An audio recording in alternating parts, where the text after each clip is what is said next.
There's no need to drive around South Florida wasting valuable time looking for a new or certified pre-owned Acura. Go to the #1 volume sales dealership in the Southeast United States. Craig Zinn's Acura of Pembroke Pines. Purchase with pace and space in a dealership tailored to your needs. From home buying to providing that personal touch. Contact the 2020 Satisfaction Award winner Craig Zinn's Acura of Pembroke Pines. 888-776-5123. That's 888-776-5123. Or visit them at 15601 Pines Boulevard in Pembroke Pines.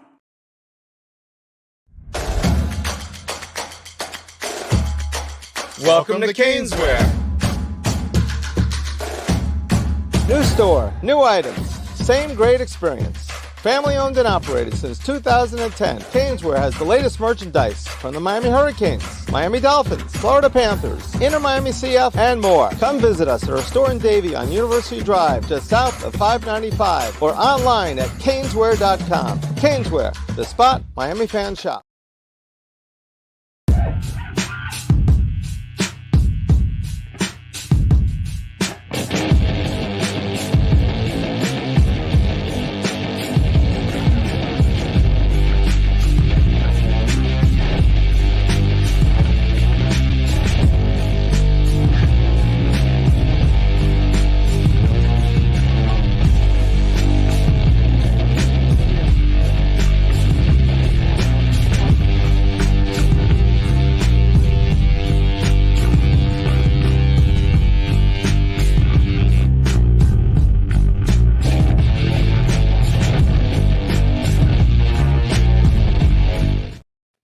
We are live. It is 7 p.m. on Tuesday. That means it's time for the Squared Circle Digest. And unfortunately, there's not really a lot to talk about. So it's probably going to be a very, very, very, very, very long show. And there he is, Frankie Fresco. How we doing, sir? What's going on? Fans, wrestling fans. Sean, you look kind of yellowish today. I don't know why. Oh, I got the wrong light on, but I didn't want to fix it until I. You're looking like. Yeah, I was on there. So hold on. You look a little bit yellowish today, but it's okay. It's okay. Maybe it's a different route, different look. It's all good. What's up, guys? Stony Stanley, Sean's dad, yes. Of course. Cat for Life coming in as well. A couple of you guys already coming in on the chat board. Appreciate it. So I'm just looking at his question. I'm sorry, I was reading his question as you were talking. But this is the Squared Circle Digest. I'm Sean Stanley. He is Frankie Fresco, and we appreciate you watching us either on the Stanley Media House Network YouTube channel or the Frankie Fresco YouTube channel. Hit that subscription button on one. Flip over to the other. Hit the subscription button as well. Help us out. Also, if you're watching on X, please jump over to YouTube and hit the subscription buttons on both and the notifications. We do this every Tuesday, but there are other things that happen. We did a Double or Nothing review out. Also go over some of the shows. I didn't go over Raw this week because I knew we were going to be doing this show, and a lot of the stuff that happened on Raw that I would discuss on there would have been the same thing, so I didn't want to do it twice. So, but ultimately, Frankie, let's go into what happened last night. I know there's a lot to get into, but let's talk about what everybody's talking about today. It is Kissgate 2024. Yes. Liv Morgan and Dom. Now, did you watch Raw live as it happened? No, I recorded it, but I did notice that USA cut the kiss. How dare they do that? USA did not cut the kiss. Well, when I recorded it, it cut it off. No, I missed the kiss as well. But there were other people who had Hulu Live. There were other people that were watching it on cable.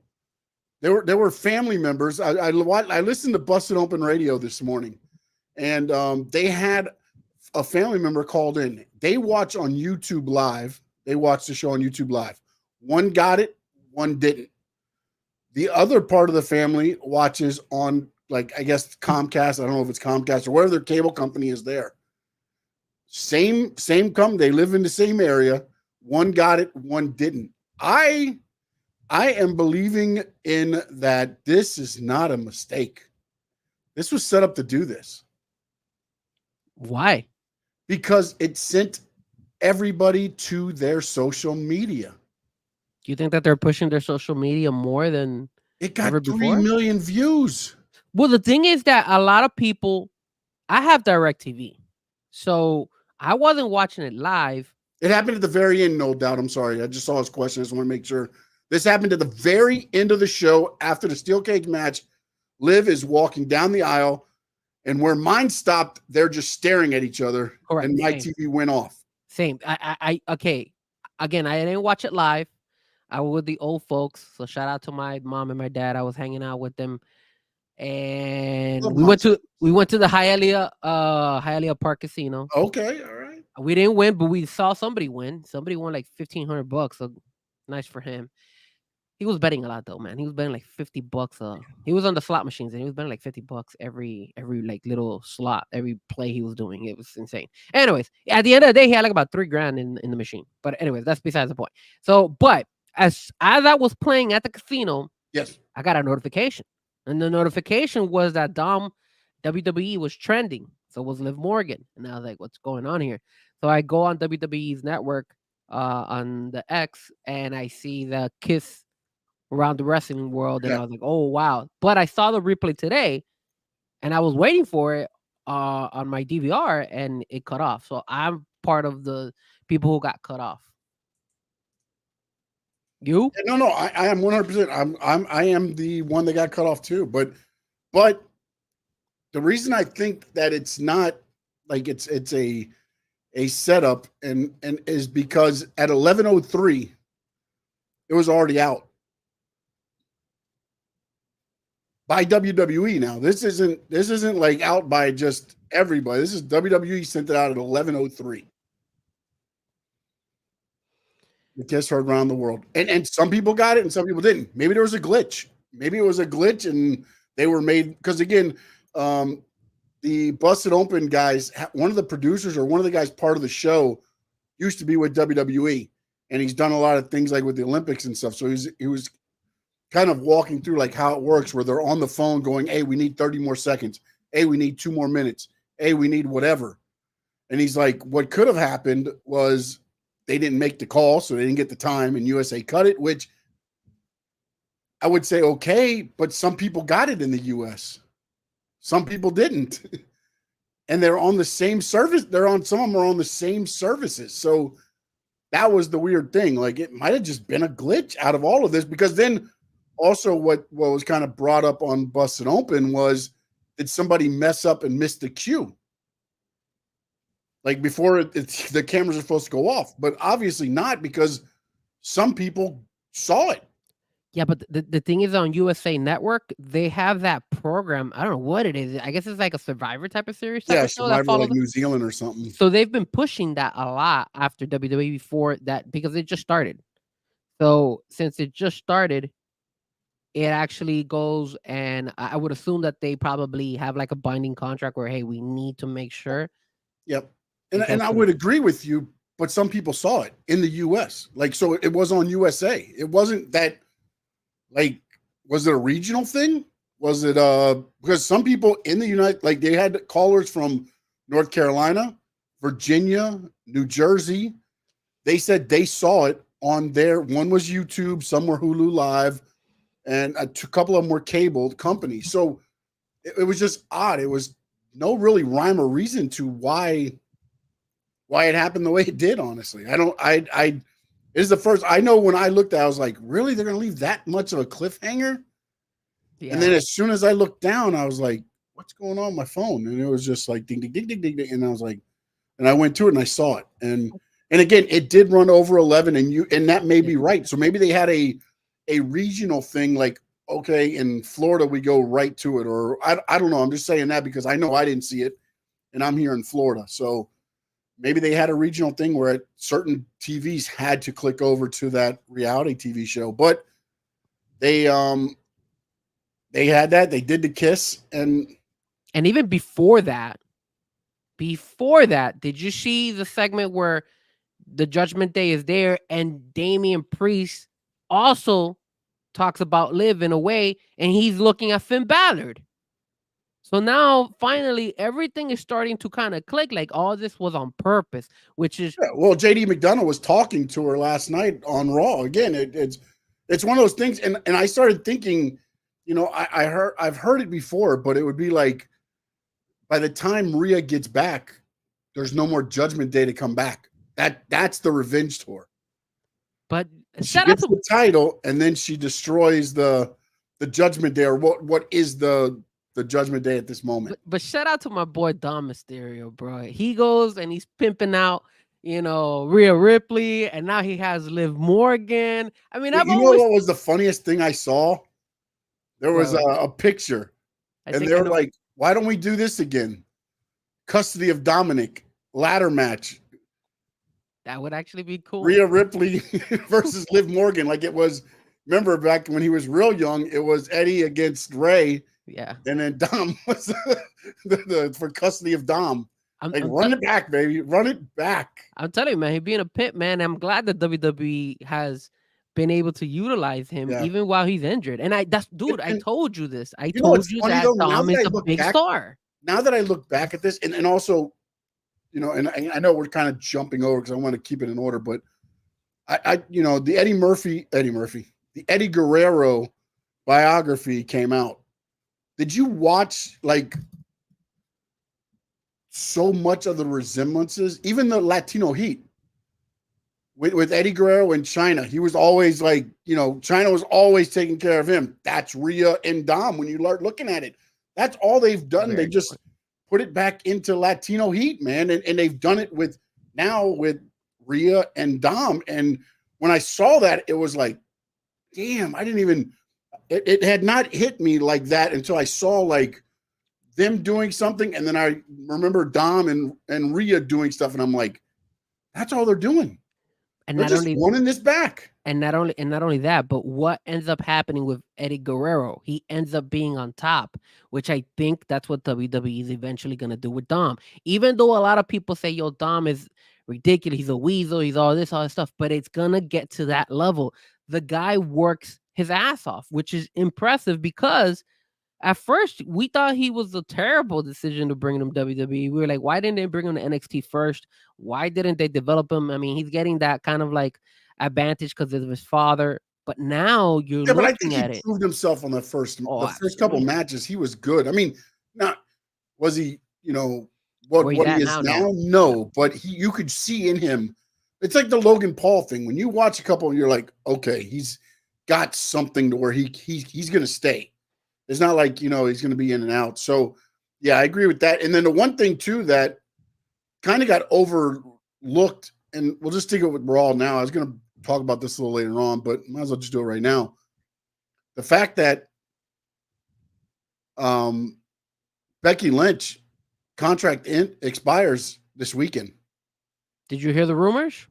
I've heard rumors back and forth, but whatever it is, but I when you saw her face when she walks out, again, they could all be feeding into whatever. She could already be signed, just like the same thing with MJF. Now it's coming out where he's been signed for as far back as when we said, hopefully he's signed, because if they're doing all this for him, and obviously he was signed. So, but when you look at it, it's like that could have been her last match in WWE. I think that possibly could have, because the rumors are right now that AEW offered her the most richest woman's contract in wrestling right now, and so is WWE. They're both fighting for her. Now, I don't believe that. I think so. I believe so. I know Tony Khan, yes, and if you're able to bring Becky Lynch and the way the momentum is going right now for Mercedes Moné, wow, that would be a very strategic move by Tony Khan, which would work out in my opinion. Later on that, I think it will be amazing. But there was also comparisons if that happens. That means the last 4 signings, everybody's been $3.5 million a year or more. Like, hey, man, you're telling me this is not WCW all over again? But hold on a second. You're going to tell me that nobody in this deal, and MJF's is worth multi-million dollars as well. Sir, it's the market. It's the market. It's what I'm not worried about. Just like the quarterbacks is the market. That's what the market is going for. Becky going and just being like, okay, everything I did WWE, okay, I'll just throw it and go over there for more money. That I Just, agree. That I agree with you. and then plus Seth just re-signed back up. That exactly. So now, how are you handling that? That's the only thing. Like, look, I get it. Everybody wants to throw all this stuff in there. Like also the new rumor is Tony Khan is upset and disappointed with the number that he was given from Warner Brothers. No. Again, as O has said, as everybody said, when you get a contract, you don't just take the first offer and be like, hey, thanks, guys. We appreciate it. No, of course not. No, you send it back and you see what comes back from it, especially when you know right now they probably aren't going to get the NBA. So there's going to be some money open. Their money's going to drop a little bit also because there's no NBA. But there's going to be more for AEW if they stick it out a little bit. But check this out. Look what Josh just said to me. He said, Frankie, AEW dropped the ball on Jade. Maybe they did drop the ball on Jade. And maybe this is the way for AEW to come back and say, hey, you know what? You took one of our best talents. We're going to take one of yours. I highly doubt Becky Lynch is going to leave. But still, just making that move, again, it starts to create a little bit of buzz on AEW. It starts to create a little bit of buzz on the next following female wrestlers who will be free agents. That is kind of like treating it like the NFL, treating it like football. Hey, let me throw a bone out there and see if it actually works. If it doesn't, maybe it doesn't work right now, but it might work later down the road. Maybe not with Becky, but maybe another superstar. The same way they did with Jade, where they took her. I wouldn't be surprised that maybe he eventually. Jade didn't. She went for less money. But they took her. She made a decision. They sold her. They sold her WWE because she knew that she was not going to get what she wanted to do with her brand and AEW. I agree. I understand. Look, I agree that Tony Khan is whatever you want to say about all his goofiness and everything else. You watched him the other night. If you saw the video that came out, he's there partying with Swerve and Monet after winning the title. I mean, dude's got the backs of his wrestlers. I understand there, but it's like when you watch. Again, when you see what they do, not listen, not get taken by the money, but when you watch physically what they do on TV, if you're a female performer, are you going to AEW right now? And I say that because probably a year and a half ago, if I was a female performer, I would have went there first probably. It depends. But I feel like now it has changed. Like it depends. You got your Tony Storms. You've got your, Deonna Purrazzo's now. The Serena Deeb was just in it. Willow, Mercedes. Julia's hurt. She was in there. And then you had Sky Blue. But Sky Blue's gone now, too, because of Julia not being there. Yeah, but it depends, man. It depends because the women, what I could see happening is like a takeover, like when you seize the moment. And right now, Mercedes Moné has a moment going on for her. The women's division AEW is going on. Now, maybe it just goes away after like next week, or maybe even after Wednesday. But you could be strategic. Mercedes Moné could go ahead and be like, hey guys, she could have a relationship with all these girls. Remember, she was in WWE. She could easily call and be like, hey, look, I'm doing something special here. Come join me. We're gonna make this and we're gonna blow it up and we're gonna do something. And Tony got my back. Stuff like that has happened. Stuff like that has happened. But here's my problem with that: is that you sit there and then you had Naomi, who went back to WWE. You had Becky or Bailey re-sign. You've had a lot of these staying where they are, man, because I don't believe that they trust in that whole thing right now, man. And I can't say right now that I would blame them because look, yeah, he's doing that for Mercedes Moné, but what makes you think it's going to be the next thing? And then also let's see where this goes. I mean, those two put on a hell of a match and Mercedes went over and stuff like that, but you also have to look at it and be like, and this was another one of the things we'll get to in a minute, is where like she's the TBS champion. She's not even the AEW women's champion. She's a TBS champion. Like, so. Well, I will say that just to play devil's advocate with you, right? There's a lot of women in the world, in the WWE world, that are fighting to try to get to that level. Because let's keep it real. Who are the people we typically see? Bianca Belair, Charlotte Flair, although she's been injured, Becky Lynch, now Rhea Ripley, Jade, Jake. Well, Jade, Io, but okay. So you had Asuka. so you look at all the girls that you're talking about, right? Mhm. It's starting to stack up on those girls. Those are the ones that are big. So now, where are the other ones who are trying to make and crawl their way up to that range? You know, you got the upper tier women, you got the ones in the middle who are trying to make it to the upper tier women. So And if some of those women see as an advantage to be like, hey, hold on a second, I don't think I have a shot to make it to that upper tier. Maybe let me try my chances over there in AEW and let me see what happens. Especially if, like, let's say for example, ones that have had a pretty decent run, like. Now they're pushing Liva Valkyria, right? And they're pushing her in front of other girls that have been in the game for a while who haven't had, like the Shayna Baszlers, the Zoe Starks. You know, those women could be like, hey, what's going on here? Like, I'm kind of getting pushed to the back. Like, if I was Zoe Stark, I would be pissed and be like, man, I've been in Monday Night Raw and SmackDown and all this for some time. And now Liva Valkyria is the one that's getting popped. She was the one fighting at Queen of the Ring for the queen for the crown. Come on, man. Like, I could understand some of these girls getting upset and being okay.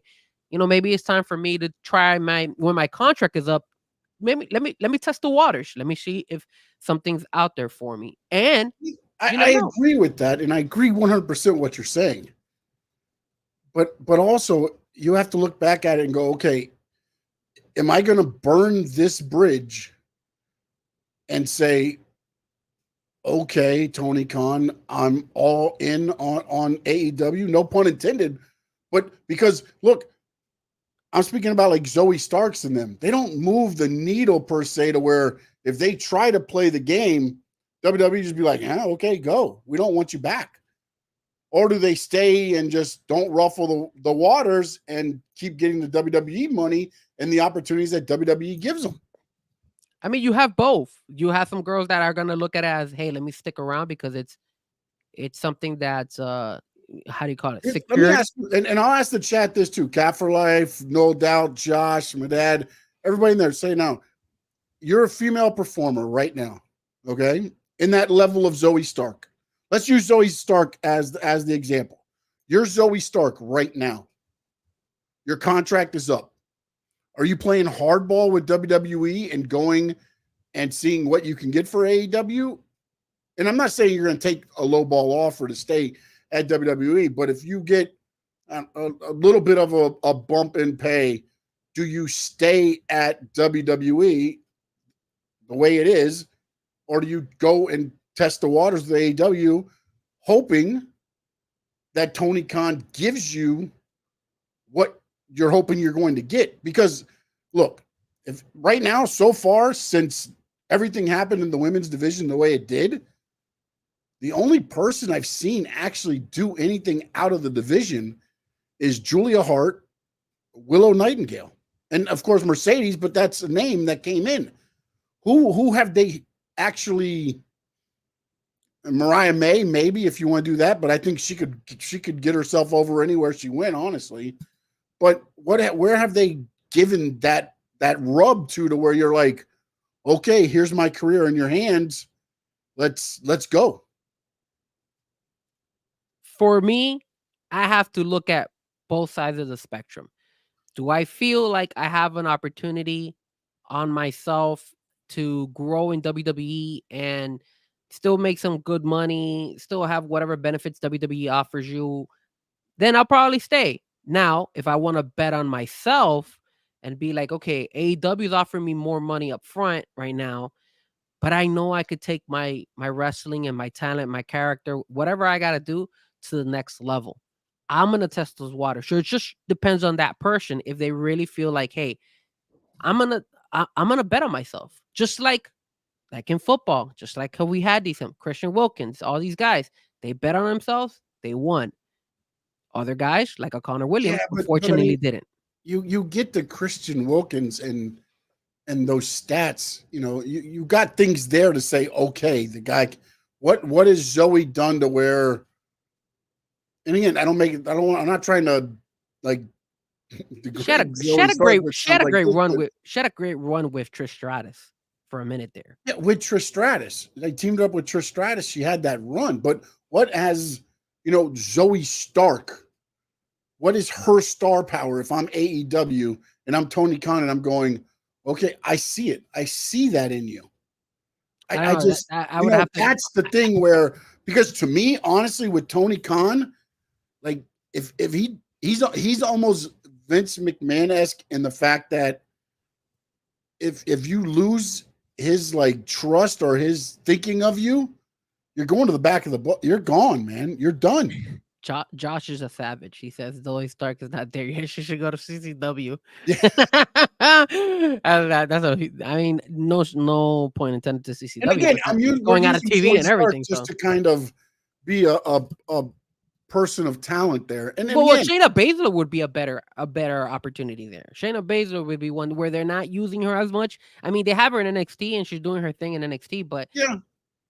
But also, but look at Baron Corbin. He just left NXT and came back, and you would assume that his momentum would run, and they let him go. And they're happy with what they're doing, man. They're there. They're helping out talent. They're getting some matches in.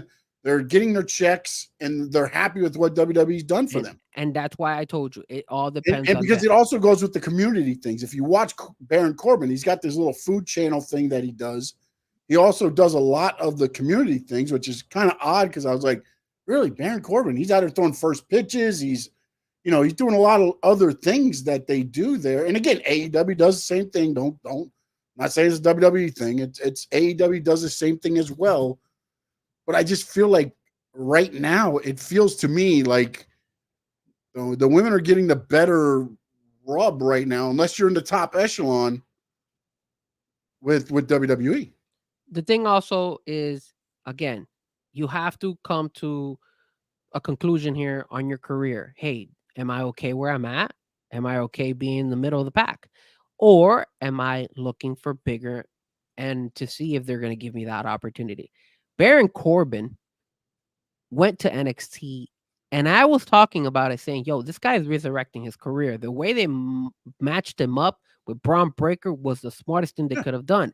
Now they bring him to the main roster, and they never put him back together. And now you see Braun Breaker doing his thing. Yeah, well, where's Baron Corbin? That's what Triple H wanted Braun. That's what they thought Braun Breaker was going to be the first time that he came up, and then Vince. I get it. Put the kibosh on it. But that's where Baron Corbin is going to have to go ahead and say to himself, "Hey, am I okay being here, or do I see myself a lot more than what they're just giving me?" Kind of like this guy when they let him go, the one that's now at TNA, Dolph Ziggler.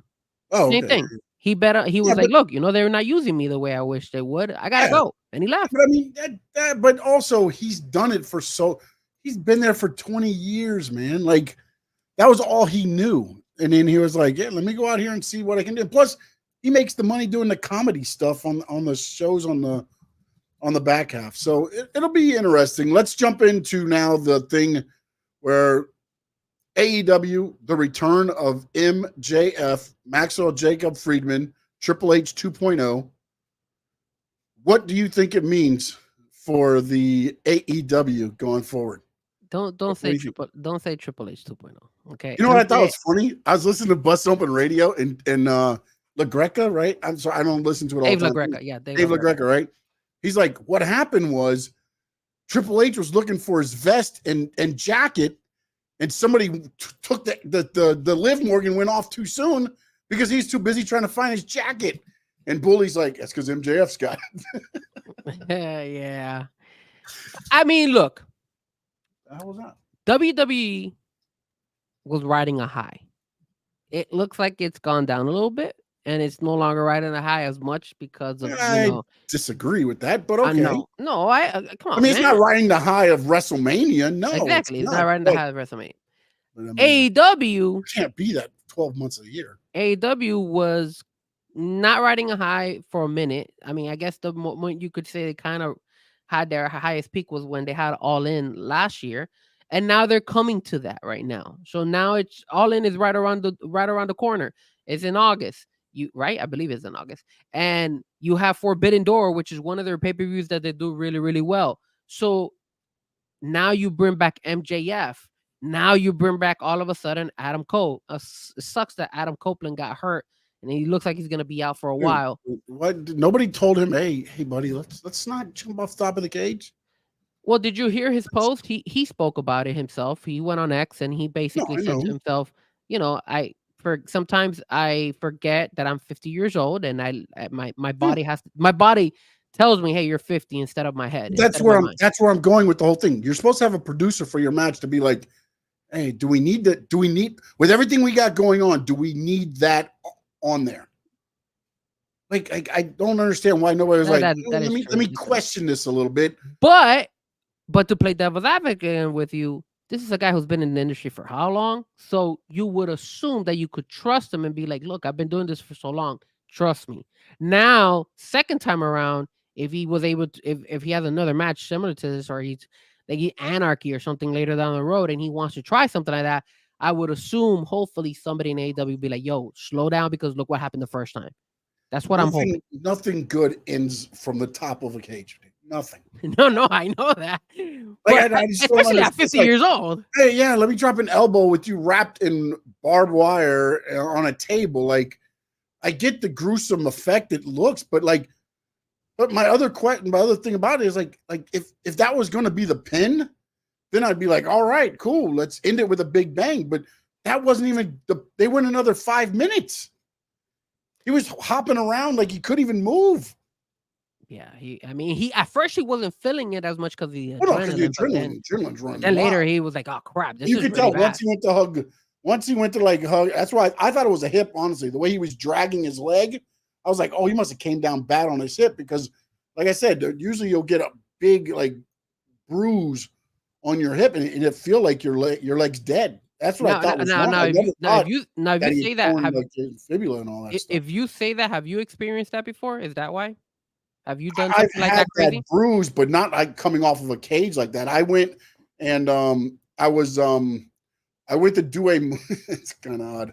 I went to do a move off the apron, and at the same time, somebody else did another move. So I got hit as I went to do I was going to do the Mankind Cactus Jack elbow on the floor. Okay. So I went to do that, and as I went to do that, I got hit by somebody got thrown into the rope. So I totally went all the way around and I landed on the concrete on the hip area. Oh man. And it did a pretty good little bruise there. But you weren't out for a while though, were you? No, I wasn't out at all. But also, I mean, I didn't jump off a 20-foot K. I was off the ring apron. That is true. So, I'm not sitting there trying to that is good. No, dude. No, man. I just look, man, at some point, and that's the part also that we've discussed with AEW sometimes is you have to save them from themselves, man.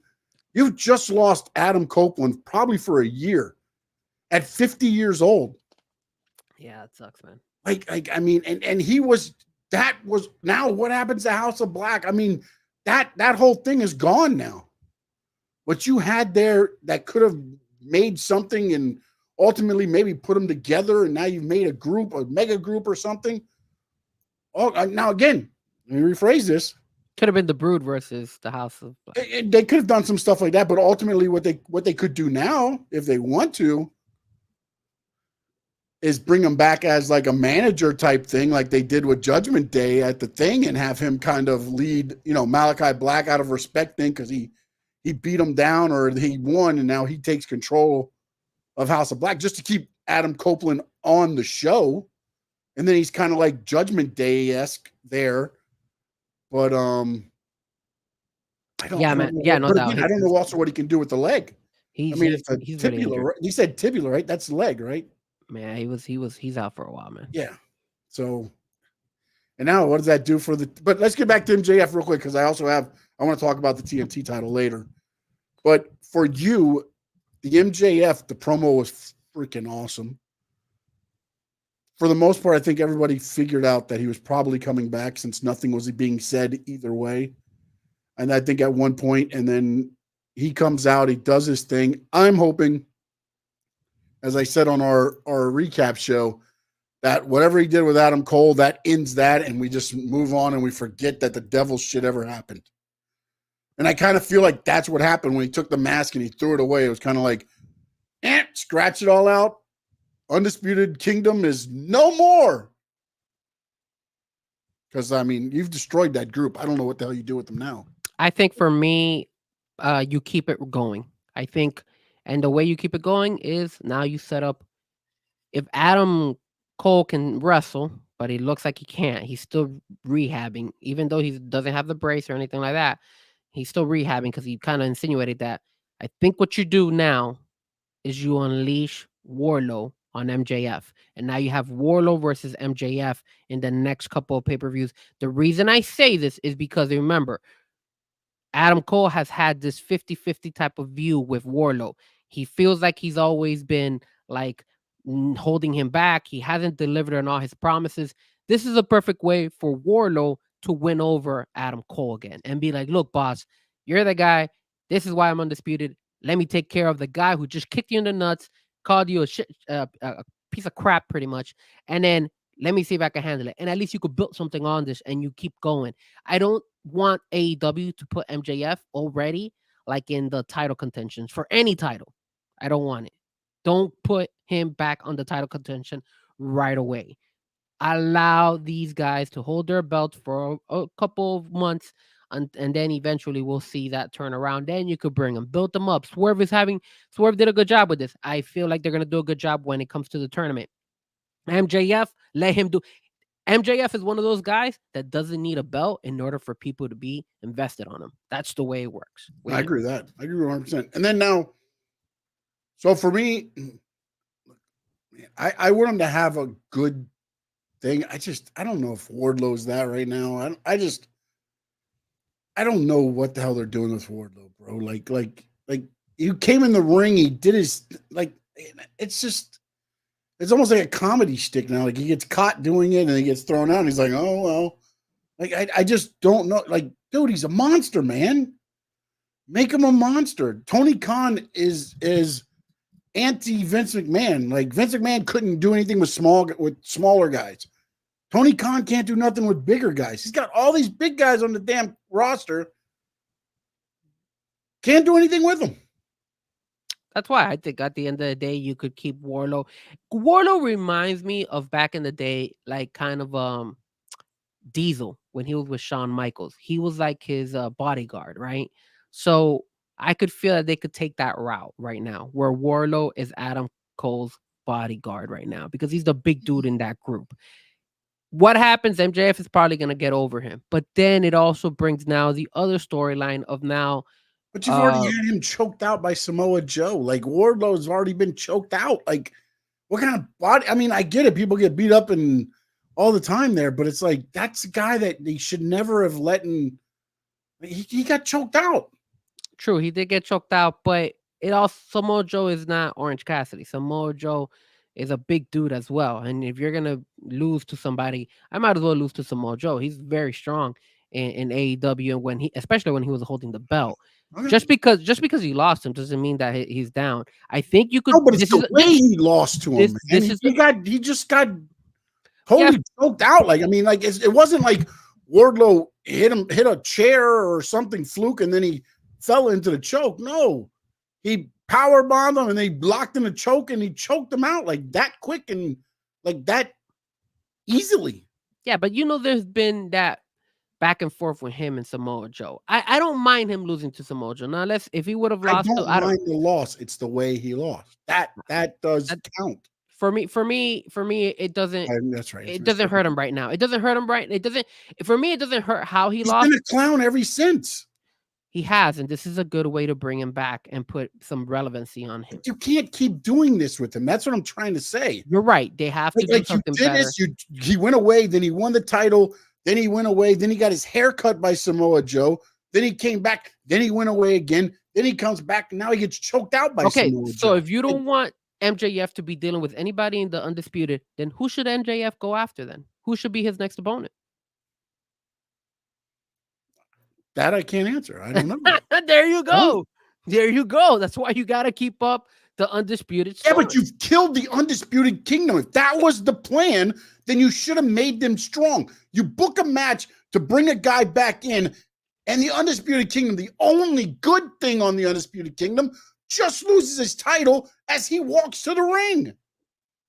Yes, but there's Like, little I mean, what nuggets. the hell are you doing with this group? Maybe you don't have to keep the whole undisputed, but at least you could roll with the whole Warlow, Adam Cole type of connection. Because remember, there was always that doubt from Adam Cole and Warlow. He's always questioned Warlow. So at least if you want to eliminate undisputed and not have them as a group anymore, fine. But you could go and run with the whole Warlow, Adam Cole type of combination, and him kind of like the Chad Gable type of vibe right now that's going on, where Chad Gable is always putting pressure on Otis. Now I would see Adam Cole putting that pressure on Warlow, be like, you've been letting us down. Our whole group broke up because you always failed. You weren't able to get the job done. Now you got to prove to me that you're actually that you are the guy here, and that you're gonna take down the guy who just finished kicking me and making me look like a fool in front of everybody, and run with that. And I think that would work. Because if you don't put you, I don't want them to go ahead and put Christian Cage on him. I don't want him to start going. I don't want to, knowing AEW. I have the feeling they're going to put him in the Owen Hart tournament. What the right way to do it is. I just feel like you have degraded the Undisputed Kingdom so much that if it's not Adam Cole, I don't even think it should be anybody. Like, that's the way I say. Resident Evil AMC, thank you for joining in on there. Nice name, bro. Like it, Resident Evil. But you can't, hey Sean, but you can't flip flop on me, man, because you said that by him kicking in the nuts, that's the closure, and I told you there is no closure. I feel like that should be the way he went in there, and the way they did that. It's like, dude, he kicked him in the nuts. He gave him like the brain buzz, and then he just says, "Get the shit stain out of my ring." Like I mean. To me, but again, like when you ask me who's next, I don't know who next is, because the next thing I wanted to talk to you about, because I was listening to Busted Open Radio and they said something and I was like, I wonder this. Okay, so now let me see what we got here.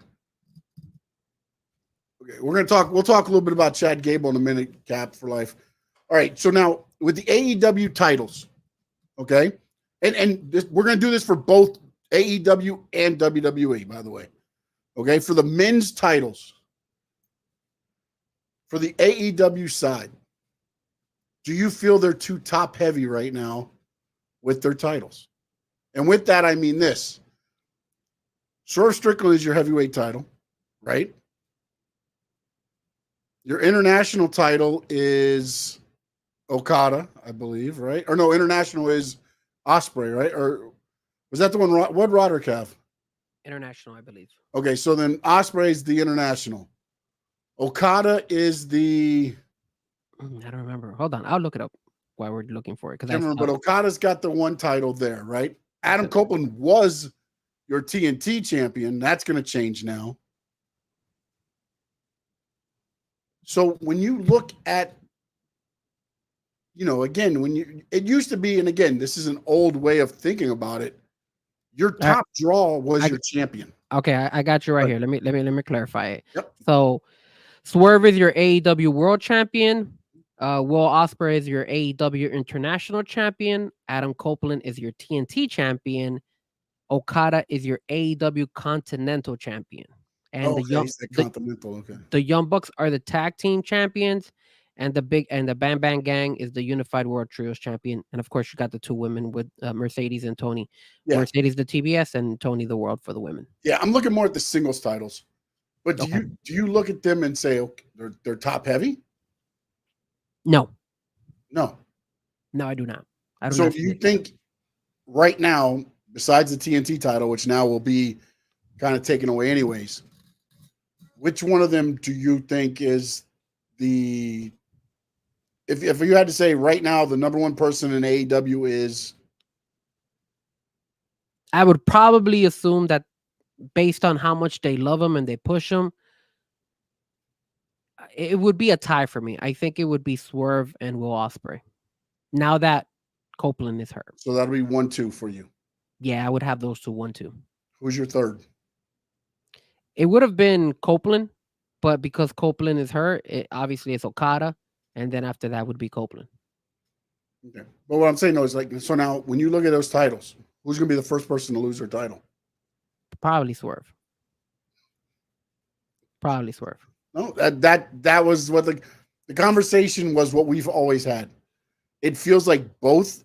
Everybody's kind of got, and it went more toward the Damian Priest side in WWE, which we discussed as well, saying that it doesn't feel like they have these championships meaning as much with Swerve as champion and Damian as champion. It feels I mean, like, I don't. Now look. Now let's flip it over to the WWE side. Okay, who's your number one guy? Cody Rhodes, obviously. Okay, no, that's fine. Who's number two? I can't say it's Damian Priest. For That- me, honestly, I think, and it might sound crazy, but right now it would be Zammy. Okay, let me ask you this: is Damian in your top 5? Well, who else is a champion? So hold on, let me pull this I'm not up. talking champions. Take the belts away. Take the belts away. If you you got to put the belts on them. No, I'm saying right now, if you went and you said number one superstar in WWE is Cody Rhodes, Correct. who's number 2? Just on the guys, or you want me to put the girls as well? No, just the guys. This is for the championships. So I'm looking at it as like, if I was to go to a show, who do I want to see besides Cody? It would probably be Zammy. Okay, who's number 3? I gotta think about who, and also think about the way they're being pushed, like you did with when you said with Will Ospreay and things like that. Think about how the company also is pushing. I mean, then you have to put on there. Well, hold on a second. Number 3 would have to be either Drew McIntyre or CM Punk, one of those two guys. Okay, then the other one's got to be probably 4. Yeah. We're back Right? and back. Then Damian Priest is falling on that line. Damian Priest probably falls up to that. I would even say probably Gunther might be up there. Not yet. Damian almost. Not yet. I tell you right now, man. I think the belt works for the top 5, man. It's like it's for both of them. You could say that. When you look at Swerve and the way they, again, the Christian match, I think helped them a lot. Don't get me wrong there. I'm not sitting here trying to want anybody, but it's what we discussed when we said they're not helping these guys with the titles. They're not helping Damian. And I agree with what Bully said on Busted Open was, he was like, it's almost going to serve him better to get away from Judgment Day. Judgment Day is almost hurting his title reign. It was, but yesterday they did a pretty good job. I like what they did. Well, yeah, when he came in and he took care of everything himself. I mean, I liked it. That worked.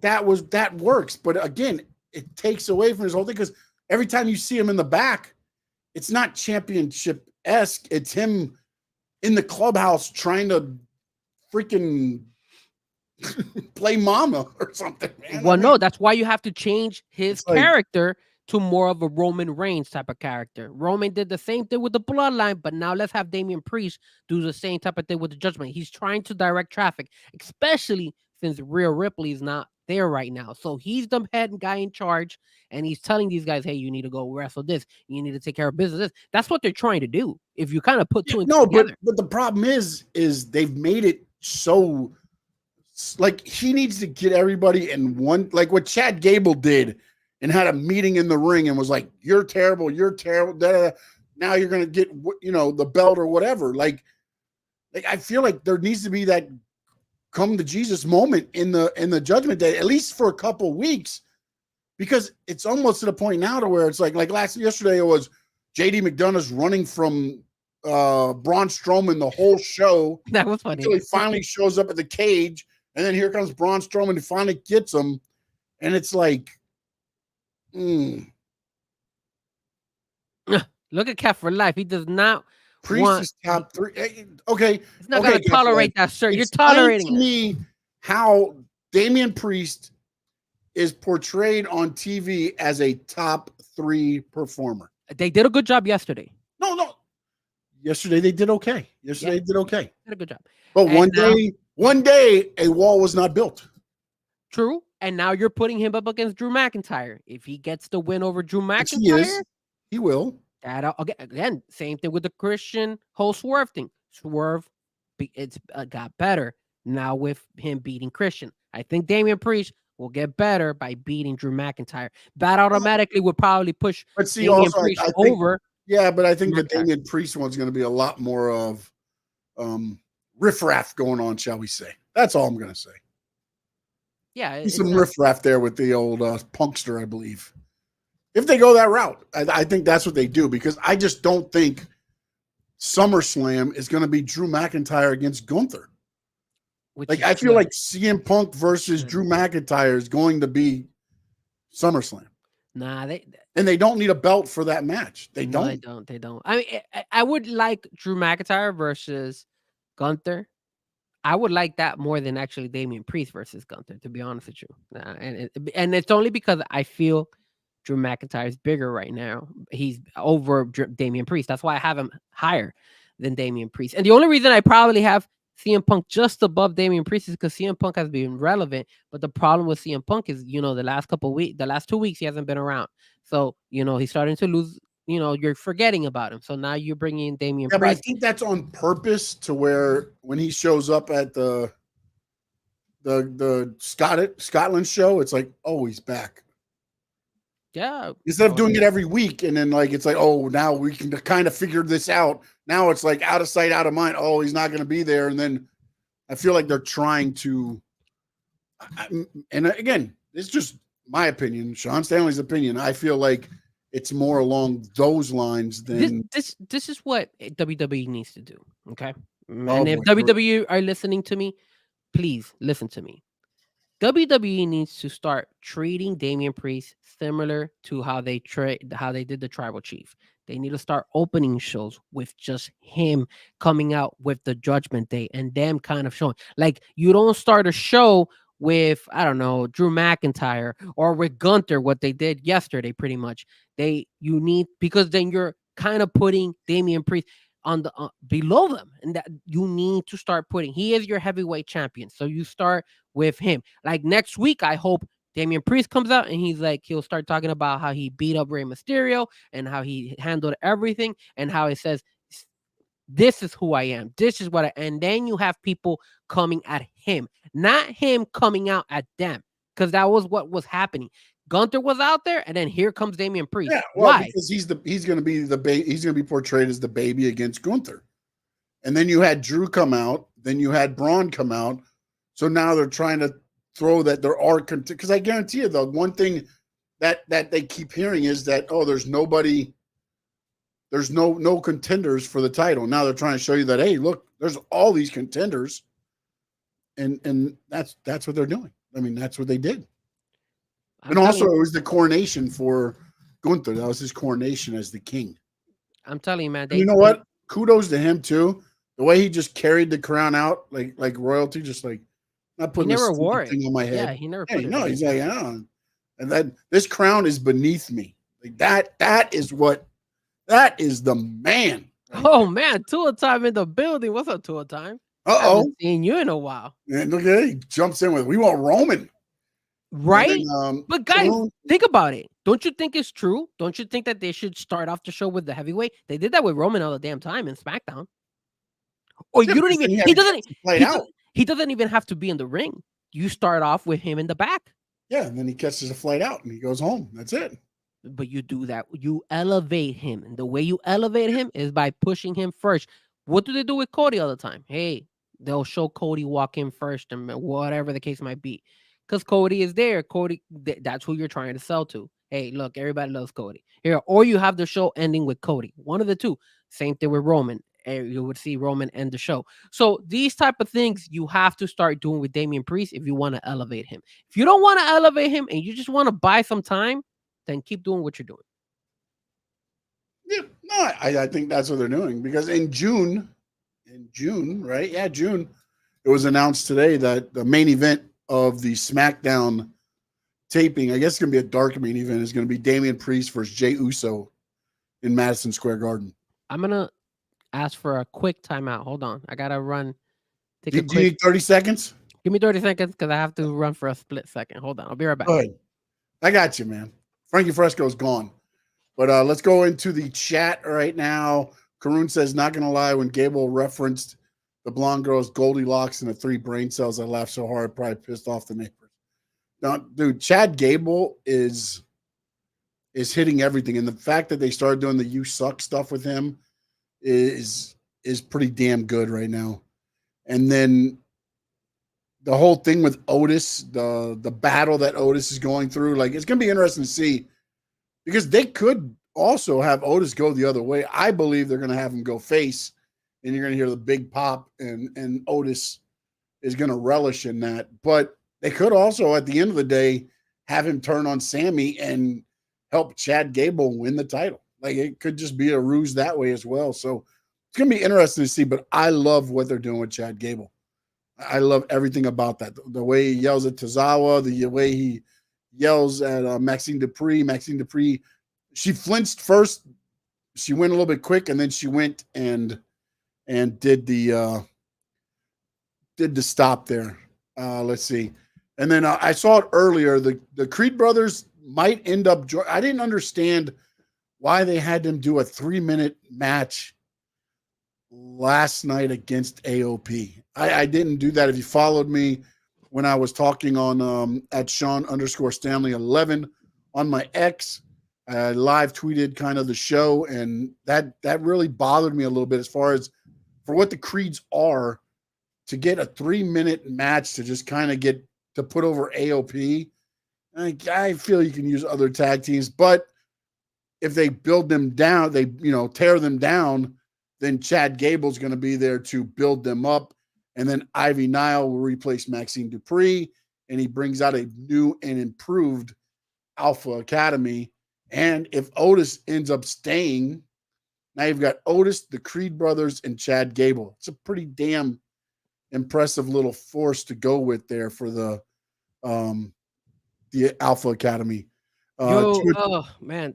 Two at times said, everyone complained about Roman missing a lot of PLEs, but honestly, I thought when Roman was on a card, it felt like a big show. Cody hasn't had that feeling so far. Sean, I'm gonna have to go ahead and cut you for just a split second, man. I'm not feeling well. Okay.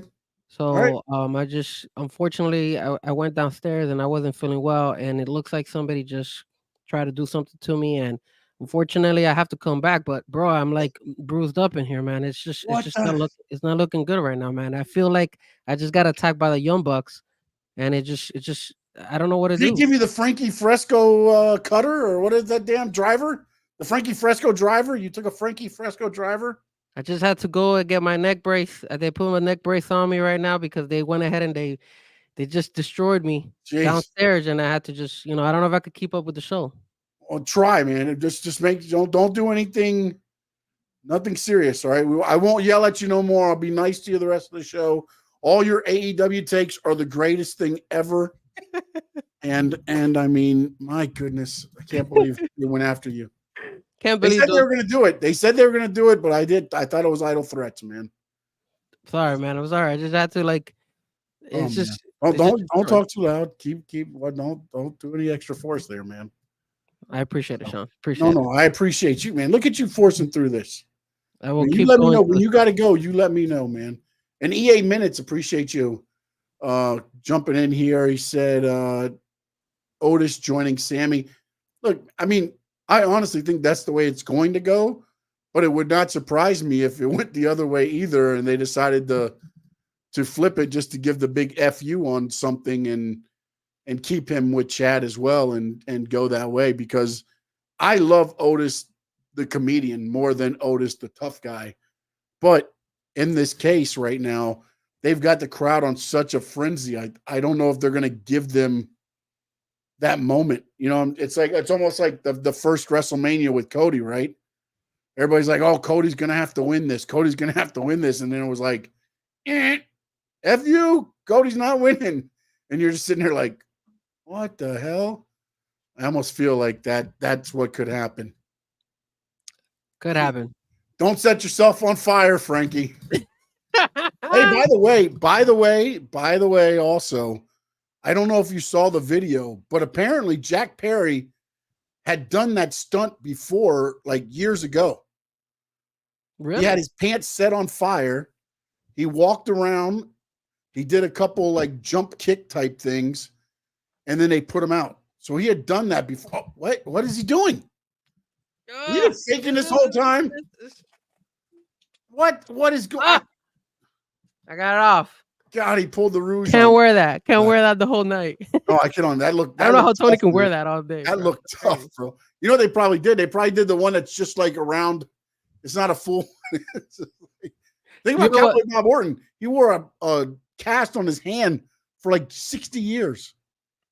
Randy Orton's dad, like for 60 years, he had like a cast. I didn't. I had no idea. That's pretty cool. Sorry about that, guys. Coincidentally, I told Sean. I think it was on Sunday or something. I told him, or yesterday, I was like, "Yo, I bought a neck brace, so I'm gonna wear it." But I really did need to take a 30-minute break. So I was like, "Let me take advantage and wear the neck brace now." So EA Minutes. We started 7 p.m. Eastern. I'm not sure where you're at. We started 7 p.m. Eastern. We usually go to about 8:30, 9 o'clock. We just talk a little bit about everything and make sure you guys throw in your questions, comments. Even if you got questions, throw it in there, man. Let's see. I missed what you guys were talking about when it comes to Chad and Otis. But on my opinion, I want Otis to help Chad Gable. I don't want him to be the funny guy. I want him to go ahead and be the evil. I love Otis, the funny guy, man. I love him when he's rubbing his belly and when he was doing the thing with Mandy Rose. Like that is the Otis for me. And I think it's because that's kind of the Otis that I started liking the most. I didn't really like him as much when he was in Heavy Machinery with his tag team partner. I forgot what his Tucker. I think Tucker Steele or something like that was his partner. And they let him go. But, man, let's see. Cap, you've been blaming your phone for over a year. Frankie's a better actor than TK. Dude, that was hurting me. Like, oh, man, that hurt. Let's see. Nikita Koloff like that, the poker wrestler. That's awesome. Why doesn't CM Punk like curved swords? What is that? I don't get that. Is he asking us a question, or is this a legit thing? Like, I don't know. I feel like Nikita Koloff is gonna be like a jokester here. Oh, he prefers straight edges. There it is.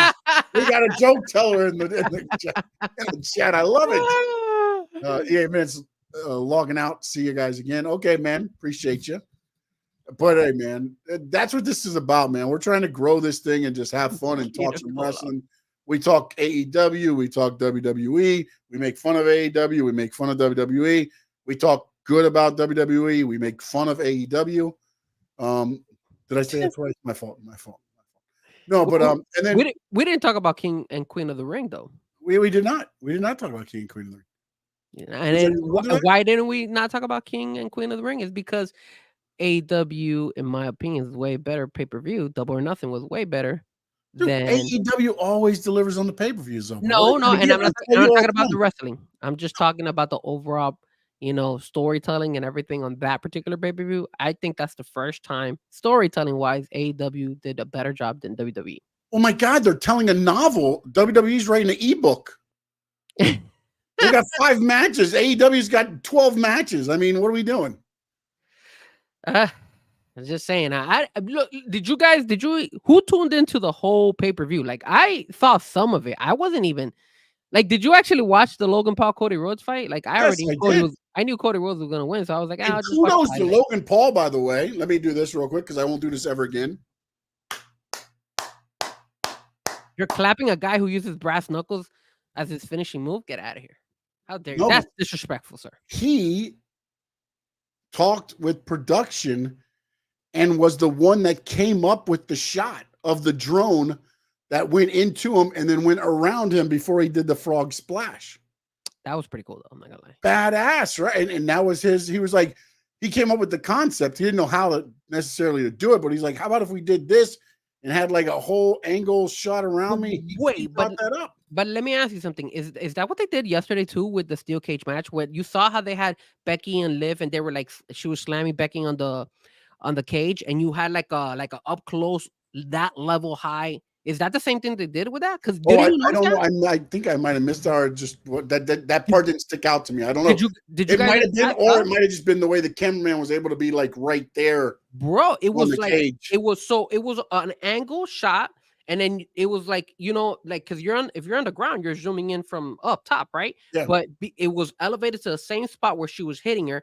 Then afterwards, when they were both down, you had that angle shot again, going that way from an angle, and I was like, wow, this is a cool angle shot. And I said, this is something that you won't see in AEW because they don't have these type of angle shots. So I don't know if it's the same thing. Yeah, no, And it then, might have been something because they had the equipment there because well, no, the equipment was in Saudi.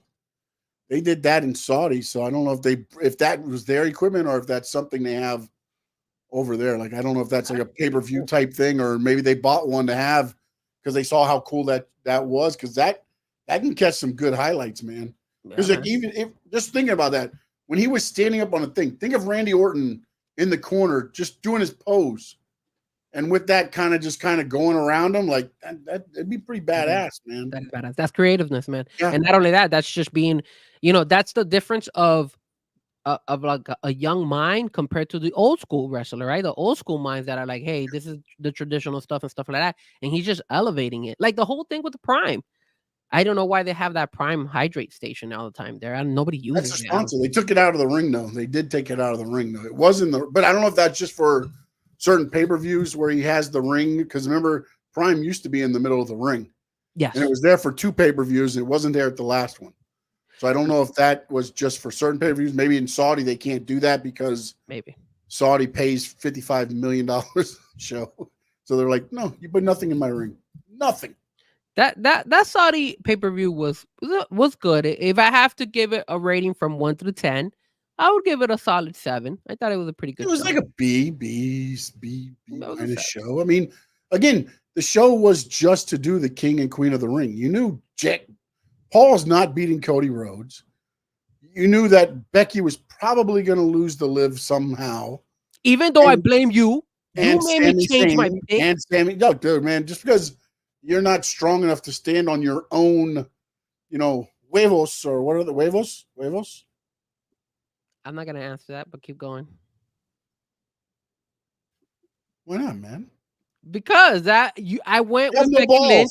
Then Then all of a sudden you sold balls. me, and I said, you know what, it makes sense, Liv Morgan. And then you dropped me back, and you said, no, Frank, stick to your guns, because you said, oh, you sold me on Liva Valkyria winning the goddamn Queen of the Ring. Thank God she didn't win it. Listen, Jesus. First off, I did not know Triple H, you sorry son of a bitch. You wait till Thursday to announce that the winners are going to get title matches. You don't let that known beforehand. If I would have known that beforehand, I'd have said, no, Lyra's not winning it. They've always used the King of the Ring to advance people. Well, if you would have told me, oh, it's for a title, so I knew right as soon as I was like, oh, this is Bayley versus Nia. Because Bayley has no opponents. Look at who is Bayley's opponents. Like, she's not even on the pay-per-view because there's nobody to fight. They generated her opponent. Well, did they really need to give it to Nia Jax? Because she could have easily been the next opponent. I mean, she did attack Bayley and all them right when the draft was gave happening. her a reason to become that person there. I mean, do you like Nia Jax as the queen? I don't know. No, I don't. But here's the other thing. You had her eliminate Jade. You had her eliminate Bianca. She did not eliminate Jade, sir. Whatever. It's kind of like got screwed. It's you changing your mind. That's what it is. That's what happened. Jade had to choose her kid or the Queen of the Ring title. She went with her kid. What a joke. That's why she's not in AEW. Damn, this guy, bro. This guy taking shots. The other thing I had was, what was the other thing? Anything else? No, I think that was about it for me, man. You have anything else? Like I said, I thought the pay-per-view was pretty solid when it came to the King and the Queen of the Ring. I thought they did a good job. It was solid for what it was. I mean, no surprises. Their business plan for pay-per-views is totally different than what AEW's is. AEW has to give you for you to pay $49.99 for a pay-per-view. Now, WWE doesn't. WWE gets paid to put on the pay-per-view. Cities are bidding to host SummerSlam. Cities are bidding to host WrestleMania. Thank you. Cities are bidding to host like all the big four. And then what they're doing is they're taking the other little ones international and getting paid for that. So they don't have to worry about it. Yeah, I wanna bring that up now that you reminded me. So there's two things Yes. I wanted to bring up. Well, number one, first and foremost, I'm just getting this news that Jack Hager is no longer in AEW, so he's gone. It's I unfortunate. thought he was going on already. He's gone. Maybe he's the gone. other one going back to WWE. Maybe he is. But this is something we wanted to talk about. SummerSlam 2026 is going to a 2-day event instead of a 1-day event. Woo! So talk to me here. Oh, sorry, Yeah. that's the other show. That's That's your other show, man. That's your other show, buddy. Do you think WWE, number one, is making the right call, or number two, they're getting greedy? Well, when I saw who the city is, I feel like they gave them this because they didn't give them WrestleMania. Because if you remember, the next WrestleMania was always supposed to be, at least if you listen to everything leading up to it, was Minnesota. Okay. Then all of a sudden it was, nope, it's Las Vegas. And it was announced that it's Las Vegas. Yep. April 19th and 20th. And now all of a sudden it's like, hey, but there's a 2-day SummerSlam coming your way in 2 years, not in 2024 and not in 2025, but in 2026, we're going to do 2 nights of SummerSlam. Now, here's the only thing I can see if they get away with this is they do like a Raw and a SmackDown night. Because I can't see them doing what they do at WrestleMania again there, because WrestleMania is going to happen. Well, not this year, but unless they move WrestleMania up. If they move WrestleMania to March, now you have 5 months to build back up to, and then from there you have 5 months to build back up to WrestleMania. So maybe that's their game plan in 2 years to kind of have, but it's a huge undertaking because you don't have this off season that they have now, because everything's going to have to mean something leading up to those shows, because you're going to have to, for instance, the stuff with The Rock and Cody and Roman, that went for what, 3 months? Yeah, it went for a while. So now in between, if you went from March to August, you got 5 months. So maybe you got one pay-per-view where you can kind of like, okay, let's reset, but there's going to be no more like draft and everything because you don't have time to really recalculate. Or if you use the draft, you have to use it to set up SummerSlam, basically. So you think this SummerSlam 2-day event is just a one-time thing? You don't think it's going to be something that they're going to keep going over and over after that? I mean, maybe they see how it works out, but that's a huge undertaking, man. Because you're only going to have 5 months in between two night, like WrestleMania, even if they move it up to March, okay? Because right now it's at the end of April. That only gives you 4 months till SummerSlam, which is in August. Mm-hmm. Just to set up for another, and then you've got pay-per-views all the way through. And this year, think about it, they went to what? Where was the first? Australia, right? They were in Australia. Yeah, that's where we're Saudi. Now they're going to Scotland. And then they're going to Berlin. And then Berlin. So now you got those pay-per-views over there leading into, and using that as this year, I'm saying now, because maybe they did it in 2 years so they can redo their pay-per-view model to try to figure out the best way to do it, which is why they didn't do it next year, I believe. Because they've got to redo some of these pay-per-views. You can't have like 2-night pay-per-views. You're basically doing 2 WrestleManias a year now. If you unless, sir, they find a way to incorporate NXT into SummerSlam. I mean, they could, because, well, no, that's Survivor Series. I was thinking SummerSlam, you could do the team thing, but that's Survivor Series. This is a really good way for them. No, it would be a way to incorporate them. The bigger matches in there, I guess. Kind of call them up, I guess. But then again, but again, with everything that they've done, I don't feel like they've made that a brand again. They've made that. This is a good way. This is a good way to start because it's 2 years from now. Yeah, but you've got to really do a big overhaul, because even with Triple H in charge, it still feels like it's an afterthought. Yeah, they're sitting guys down to help out the talent They're sitting guys down and gals down to reset and come back up refreshed. But I just, it feels like it's really not a brand. It's just just a show. Again, I yes and no, but look what's happening tonight. Hey, sexy. Hey, sexy. Sexy Red. Sean, you probably don't know who Sexy Red is, No but clue.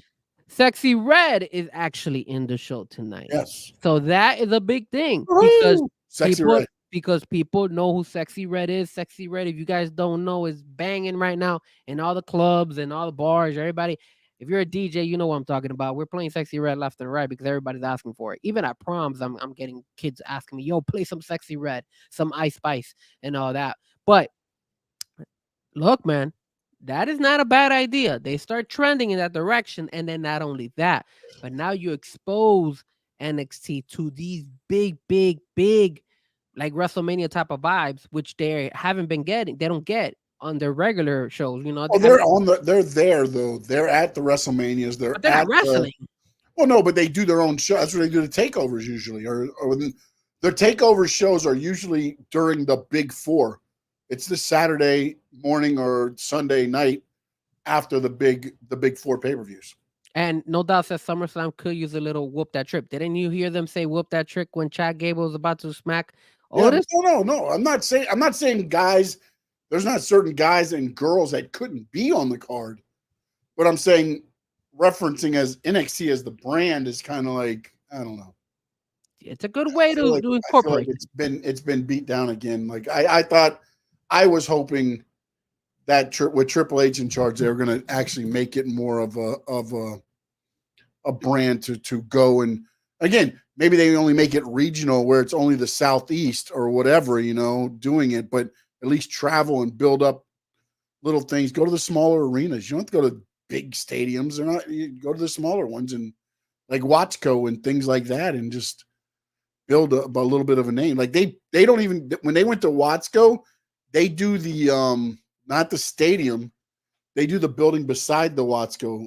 I don't know what that's called, but it's in the little building, right? Like Watsco's here, and then across the hallway, there's another big like recreation hall, and that's where NXT did. They sold it out, but it only held about maybe 500, if that. Oh, wow. But it would look good for TV and things like that there. So you're telling me SummerSlam is only, this 2-night event is only going to be a one-time thing. It's not going to be something that they're going to keep going with. I won't say that. I never say never, but I feel like this is a test, and then also a thing to be like, here you go, Minnesota. So you don't, we're going to give you 2 nights of SummerSlam. I feel like it was kind of okay, we kind of screwed you on this deal, so let us make it up to you. You don't see them trending to the extreme of making another pay-per-view besides, let's say they decide to do SummerSlam on a continuous basis, the 2-night events. So after 2026, they're like, okay, we're going to keep doing it. So now you got 2-day events, SummerSlam and WrestleMania. The next heavy hitter would probably be Survivor Series. It'd have to be. You can't do 2-night Royal Rumble. What are you going to have? The women's Royal Rumble as the main event on one night, and the men's Royal Rumble in the ring, they go for 2 nights. No. Listen to what I was saying. The Royal Rumble of the men on one night, the women's Royal Rumble on the other night.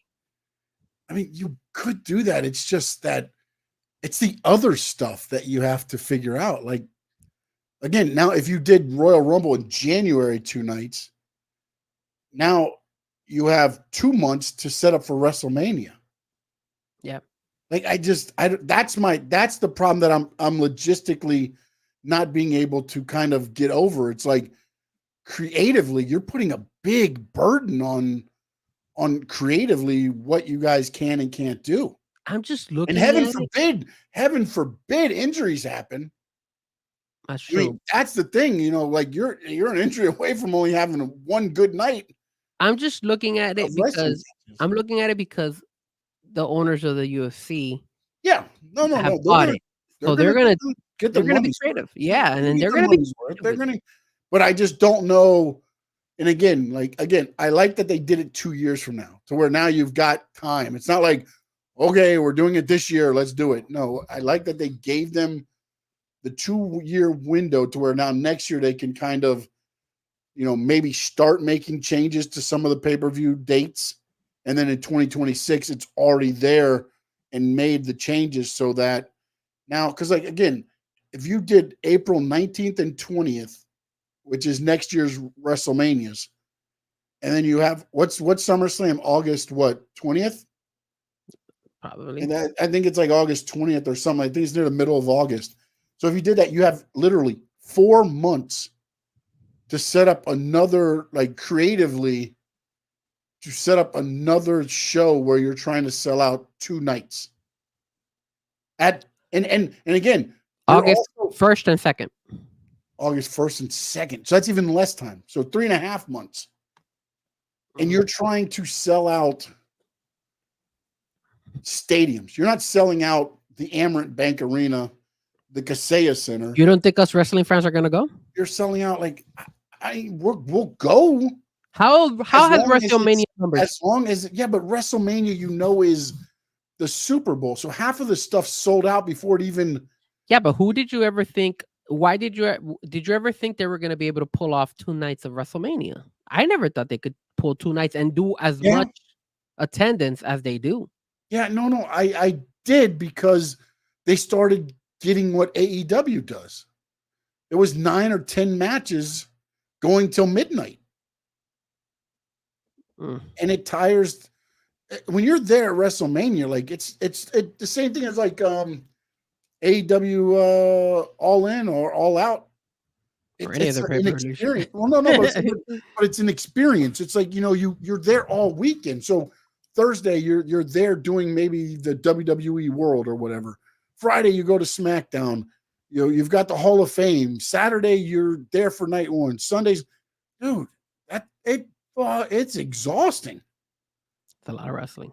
It's exhausting. And now all of a sudden it's like, well, you know what? That night 1's not as, but you paid all this money. It's like, you're going to go, but it's like, it's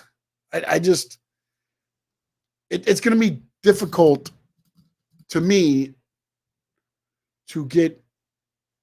And again, is Roman back?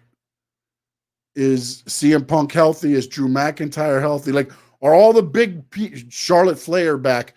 Did they pick up anybody that can make intrigue? Like, because like right now, Frankie, if you look at what they have right now with all the injuries and everything else, and they say we're going to do a 2-night SummerSlam with what they have right now, what I don't have high expectations for a lot of that SummerSlam. I don't. They have to be very, very creative with their writing. Yes. With the storytelling. They have to be very creative as far as like what I said, maybe incorporating an NXT, like bringing in Trick Williams. There's hype on him, so they could use that as an advantage as well. But then you got to start having him show up at SmackDown and Raw so that the WWE people that don't watch NXT get to know who he is. You know what I'm saying? Like, that's true. That's a good point. But that's why. But that's why you. And again, you don't even have to do that. You could actually do like video montages of him just talking and then show them. They do that well, but you have to introduce them to the WWE casual audience that might not, go to USA to watch NXT or CW by then to watch NXT. Like, that's going to be the thing. And the other thing is that how expensive is it going to be? Shout out to Bounce. Bounce just mentions it. WrestleMania Vegas next year. Imagine how expensive that's going to be. 2 back-to-back in Las Vegas. Las Vegas is expensive. So are you gonna? I mean, Vegas is a different story because it's more expensive. Same if they were to do a WrestleMania down here in Miami right now, because Miami is really expensive right now.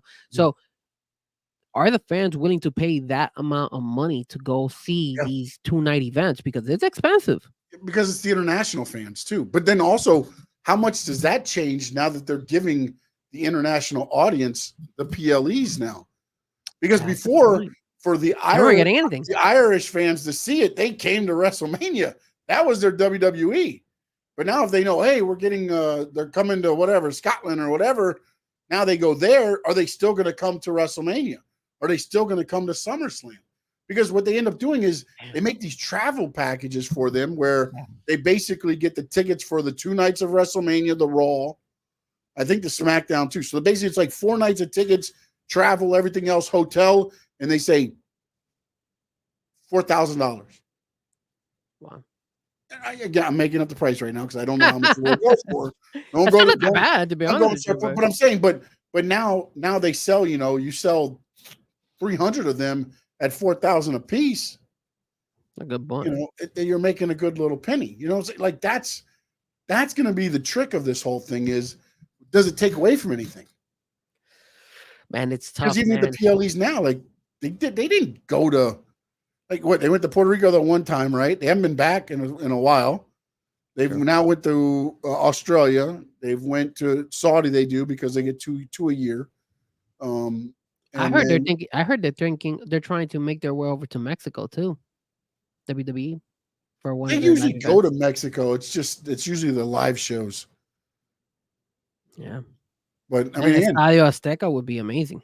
Again, as they go, it's like, yeah, why not?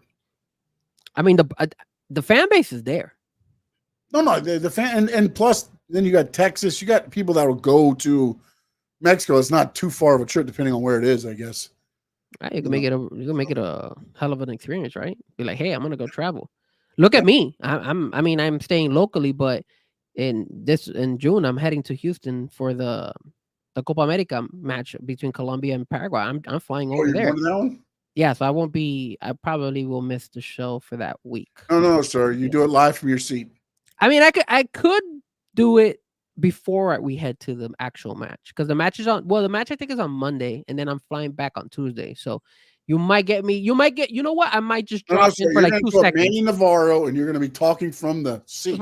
From the as we're flying, you're going to be talking from the plane. Yeah, I'll pull Manny Navarro and be talking live from the plane. Be like, hey guys, I gotta go because we're about to take off.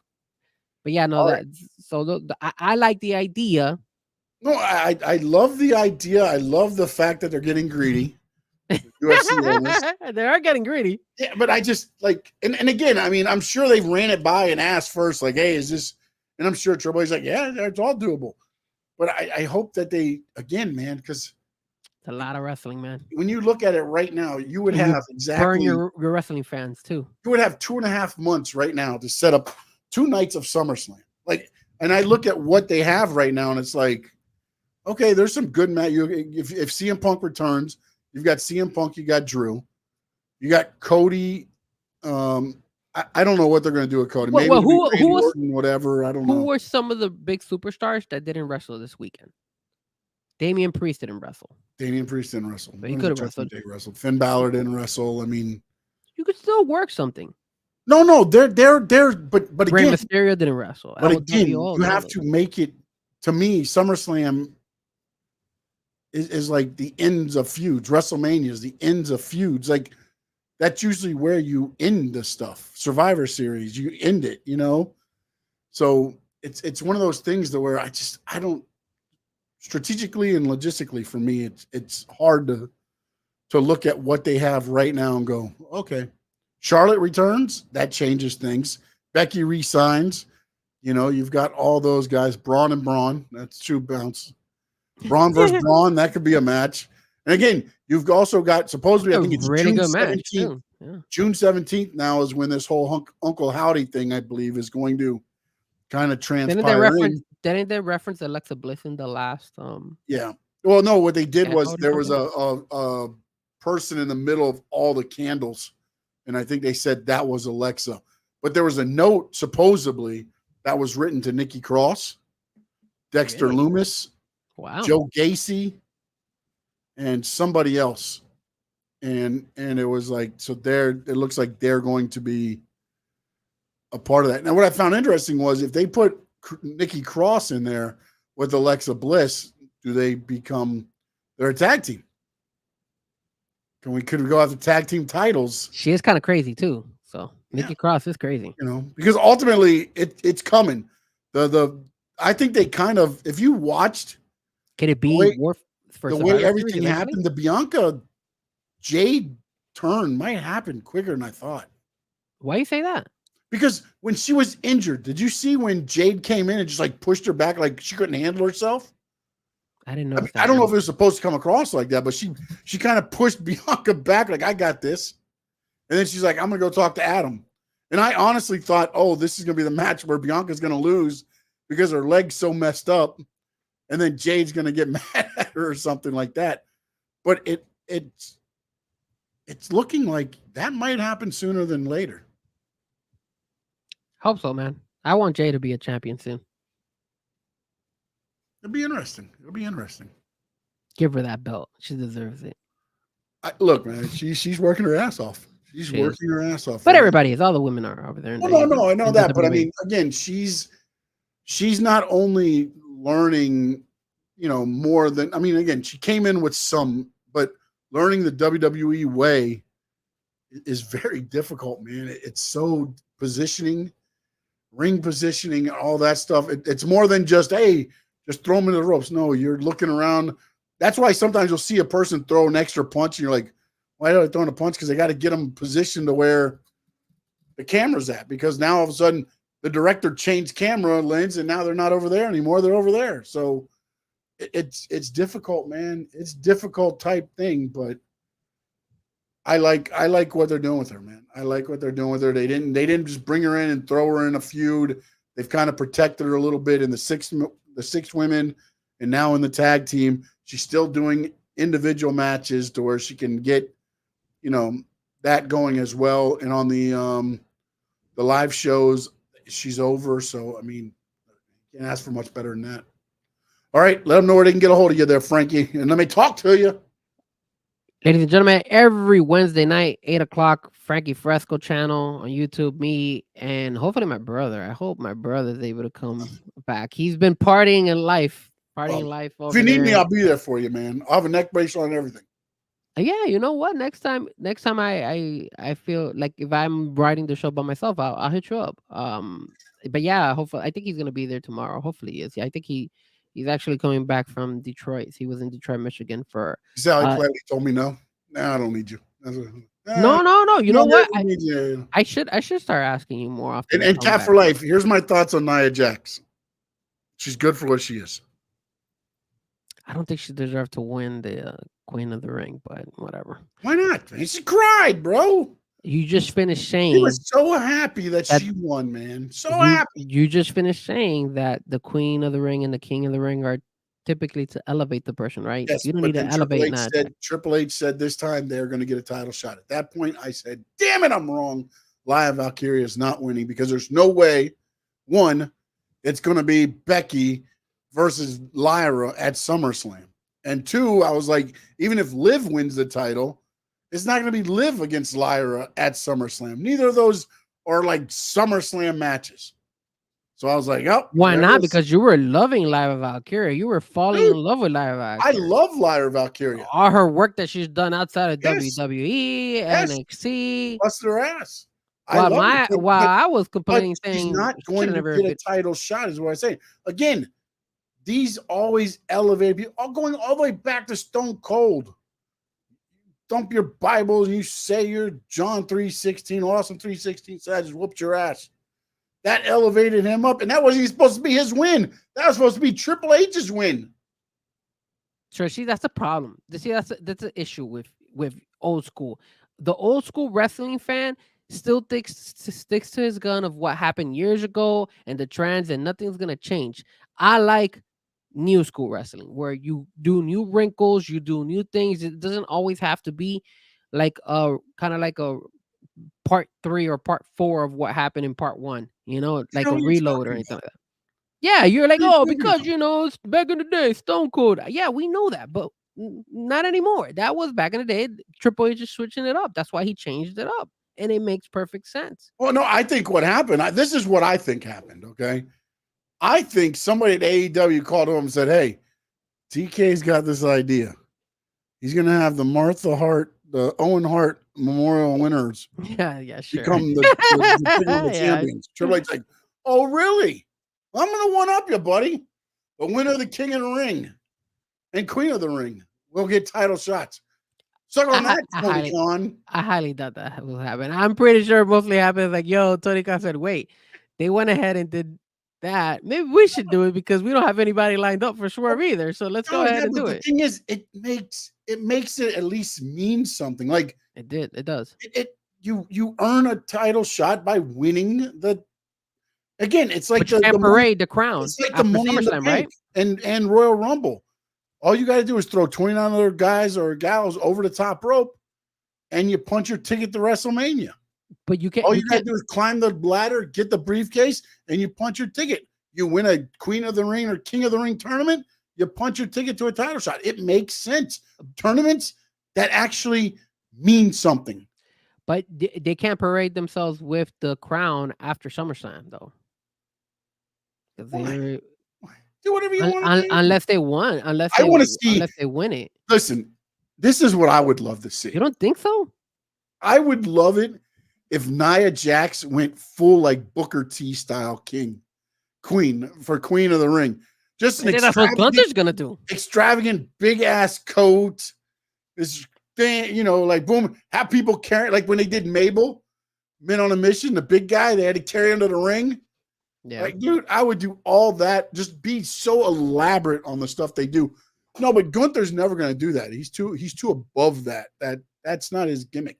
No, but he could have the belt, and he could walk in with the belt, and then hold the crown next to him, and still carry that. Just like he does now. Like he can wear the belt with the crown right beside it. Yeah, but if they lose, you can't be holding that crown anymore because it's gone to waste. No, please. Zelina Vega had the crown for 26 years.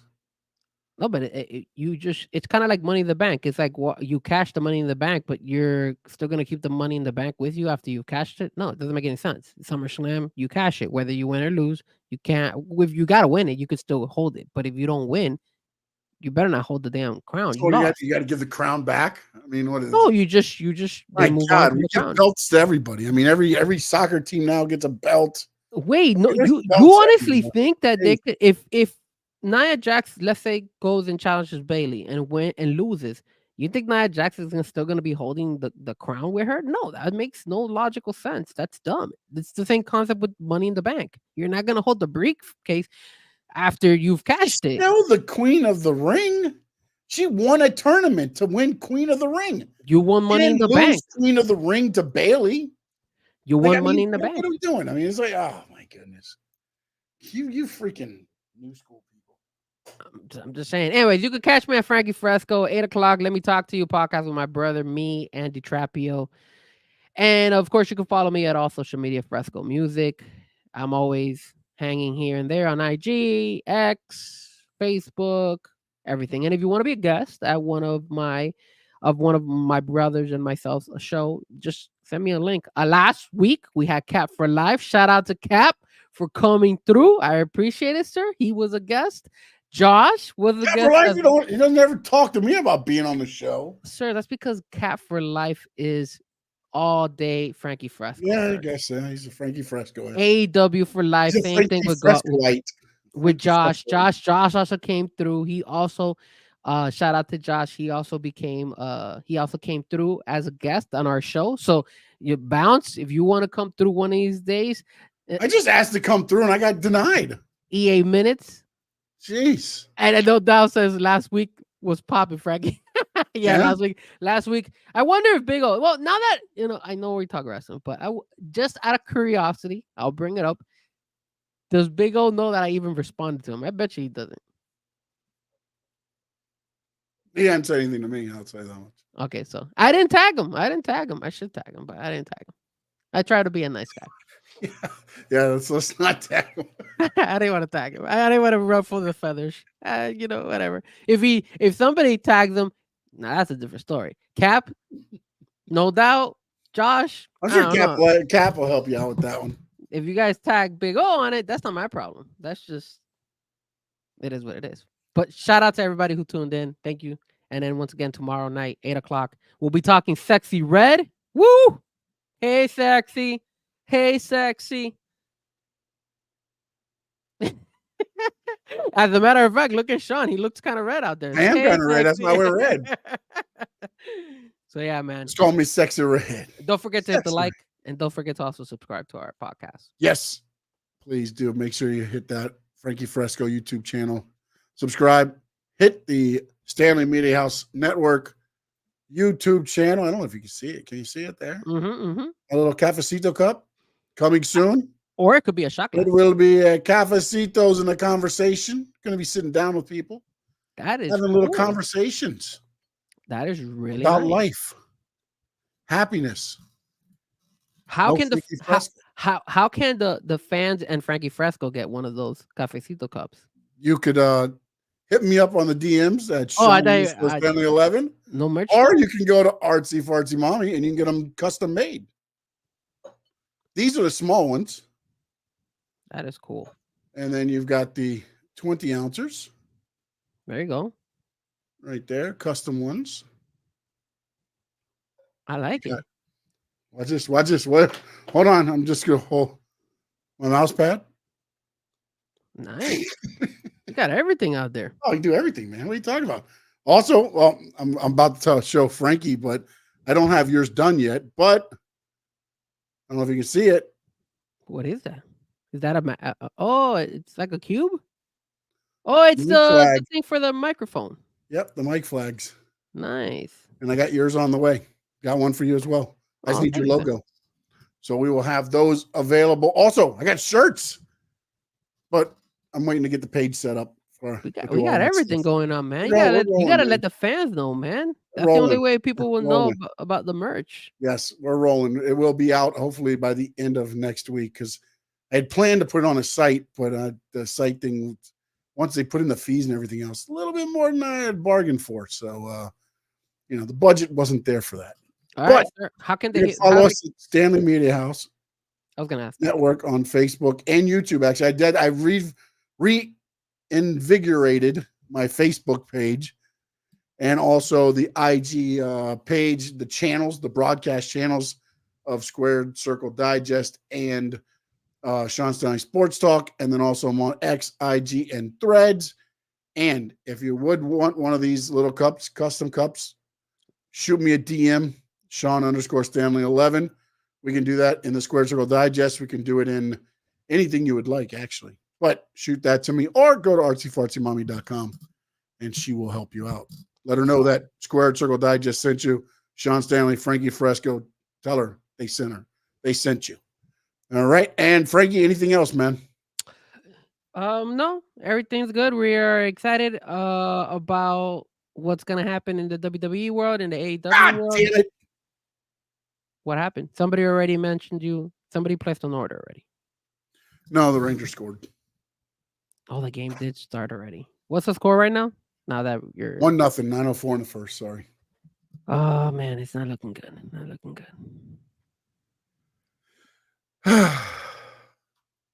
Happens. It does. But great show. Thank you, everybody who tuned in. And we will definitely follow up next week with another And one. please, you're tuning in. You like what you're seeing. You don't like what you're seeing. Please pass us along. Friends, family, people you don't like. Man, get them 2 hours. We can beat up on them.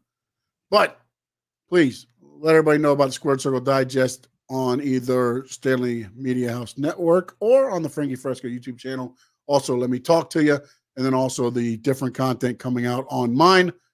And in the words of the great Gordon Soley, so long from the Sunshine State.